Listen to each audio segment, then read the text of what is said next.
నిజం లాంటి స్వప్నం ఎలా పట్టి ఆపాలి?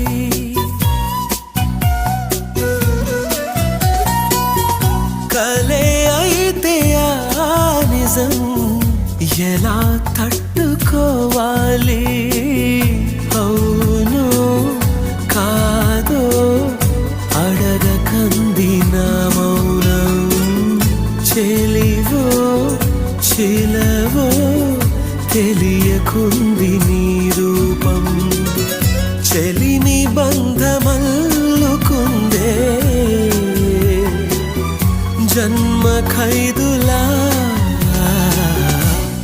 ఎదుట నిలిచింది చూడు.